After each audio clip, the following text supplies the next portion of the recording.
మీరు క్రీస్తుకి ఎప్పుడైతే చోటిస్తాడో ఆశీర్వాదం వస్తుంది అంటాడు.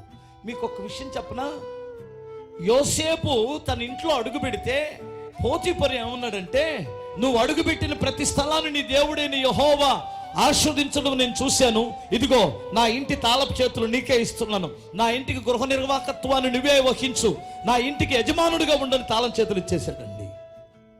యాకోబు అనేటువంటి ఆయన లాభాన్ని ఇంట్లో ఉంటే అతను వచ్చి సాక్ష్యం ఇస్తాడు, నేను శకునం చూసి తెలుసుకున్నాను, నువ్వు అడుగుపెట్టిన స్థలము ఆశీర్వాదకరంగా ఉండడానికి కారణం ఏమిటంటే నిన్ను బట్టి నీ దేవుడైన యెహోవా నన్ను ఆశీర్వదిస్తున్నాడని సాక్ష్యం ఇచ్చాడు.